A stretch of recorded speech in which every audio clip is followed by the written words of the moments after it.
Lesson 8.3. I want you to take a look at this diagram. You don't have to draw it or anything right now. What do you notice about this diagram? Shout some things out. Three different colors. Okay, there's 3 different colors. I heard there are 3 different colors, and there's a capital A and a lowercase b. Same thing for B and C. What else do you notice? They're all diagonal from each other. Okay, I'm glad you noticed that. What we learned last semester, okay, remember the opposite angles and opposite sides, those relate to each other. Okay, so angle A goes to its opposite side A. Same thing with B. Angle B goes to its opposite side, and then angle C goes to its opposite side. Awesome. What are some other things that you noticed, though? Specifically about the triangle. Okay. Say that one more time. I said sides and angles. Okay. How is this triangle different than what we've been dealing with this whole chapter? It's not a right triangle, okay? That's what I want you to write at the top of your notes. Not a right triangle. Right? Not a right triangle at the top of your notes. Okay? What you're going to know is we can still use trig to help us find missing sides and missing angles, even if it's not a right triangle. Okay? So, today we are going to be talking about law of sines. Okay? So, what I want you to write down is I want you to write this formula down. It's called the law of sines, if you want to label it. Okay? So, law of sines equals sine of A over A equals sine of B over B equals sine of C over C. Okay. Think back to last week. Which is which? Talking about this capital A and lowercase a. Which one's the angle? Yeah, why? How do we know that this one right here is the angle? Because it's with the trig. Okay, the angle is always going to be with the trig. So just go ahead and label that. This is the angle. Okay, same thing for B, same thing for C. These 3 on the bottom, those are the sides. Okay, and corresponding to that angle. Okay, looking at this, okay, how many terms do we have in this equation? Individual terms. We have 3, right? 1, 2, 3. Is there a way I could cross multiply through all of those? No.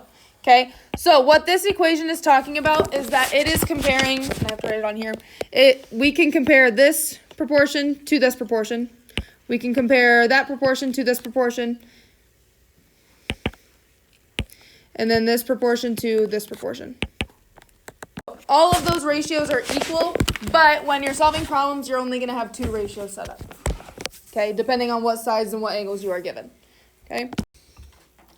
So, when you have a problem and it wants you to use law of sines, it's specifically going to tell you in the directions to use it. Okay, so on ACT and MAPS testing, all of that stuff, they will usually give you the formula and tell you to use it. Okay, so here, directions, I'm telling you to use the law of sines. So what I want us to understand first is the relationship. So if I start with 77, what does that go with? 7. Okay, so to write that, I can go sine of 77, because the angle always goes with the trig. So sine of 77 over 7. Okay, what is the other angle I'm given? 51. Yep, so I would do sine of 51. And what does that relate to? Like what I'm looking for, right? So I can just put x there. Okay, how do I solve this here? This is a proportion. Cross multiply. So when you cross multiply, you're going to take sine of 77 times x. Now what happens here? This does not distribute into here. Okay, that x just goes out in front. So it's going to be x sine of 77 equals, same thing here. That 7 does not distribute. It just goes out in front. So we get 7 sine of 51. Now, keep in mind where your x is. How do I get x by itself? How do I get rid of that sine of 77? If I had 2x equals 4, how would I get x by itself? I would divide by 2, right? So how do I get x by itself if it's multiplying with sine of 77? Yeah, divide by that whole thing. Divide by sine of 77 on both sides. Now, I recommend you don't use your calculator until the very end so you don't run into rounding issues.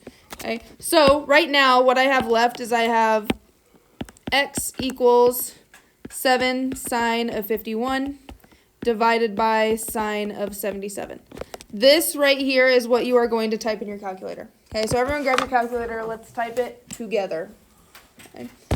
So take 7 times sine of 51, hit equals. Divide that by sine of 77, hit equals. Let's stay consistent. Let's round to the nearest tenth. So we get x equals 5.6.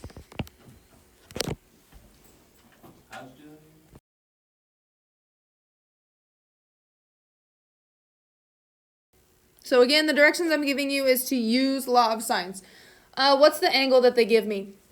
74. So I do sine of 74 equals, sine of 74 over, the across side, opposite side, so we get 12.3 equals, what's the other information that they give me? The side, 12.7. Do you agree that side's going to go on the bottom over here? Okay, and then what's its opposite angle? S. So we are looking for sine of S. I'm just going to put X there so I know I'm looking for it. Okay, so what we're looking for is this right here. We're looking for that angle. So same thing at this point, we just cross multiply. So here, does this 12.7 distribute?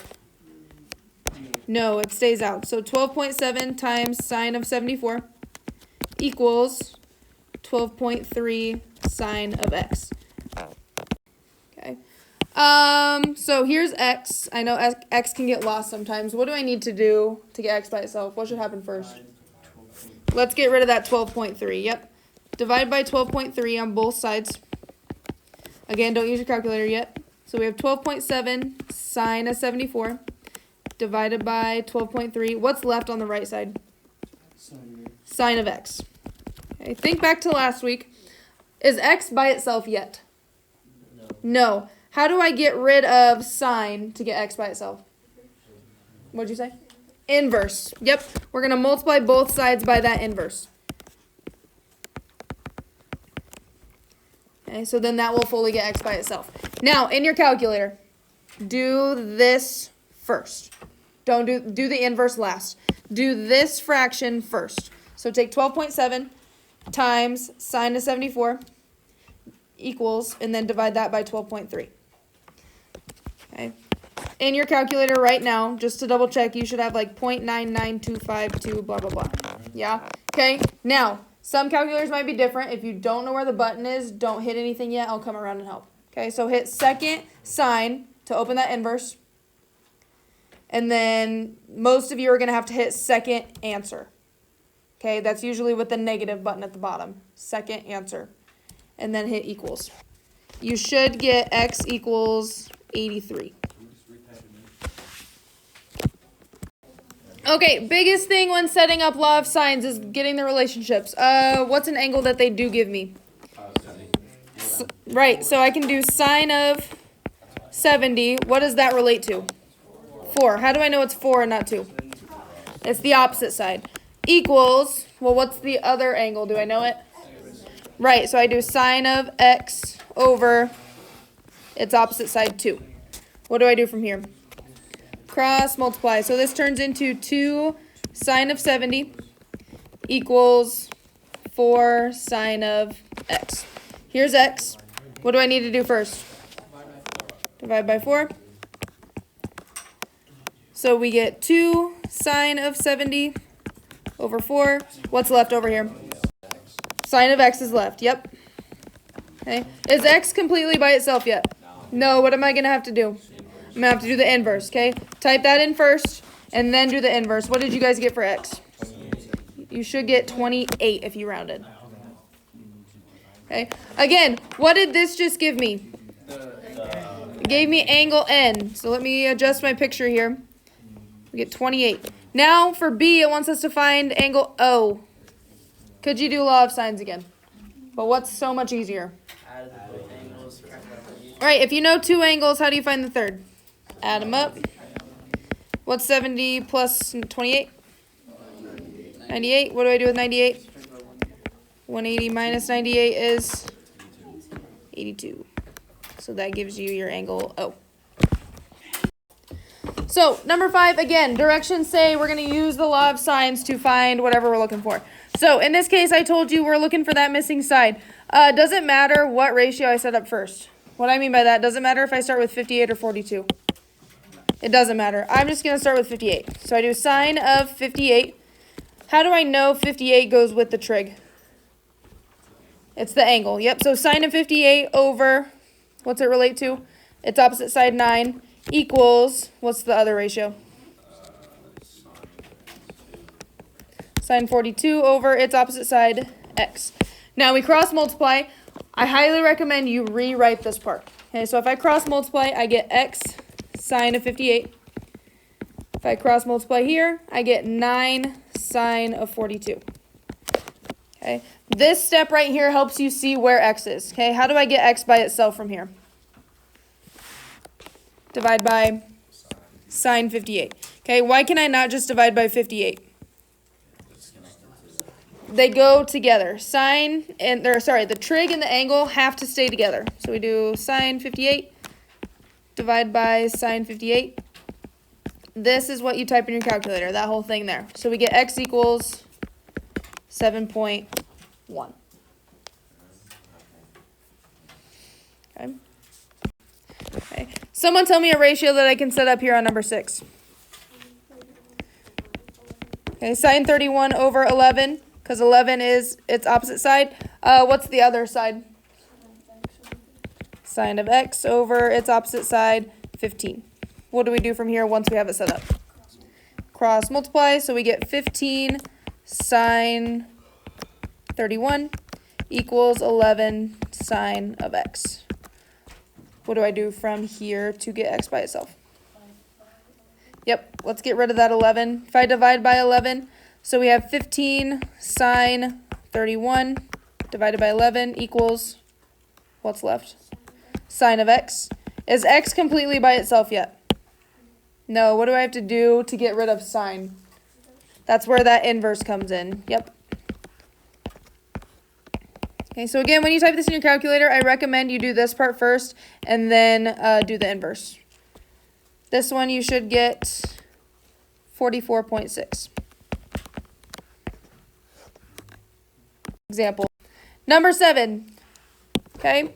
It did not tell you which one to find first out of Q and R, but which one do we have to find first? Why?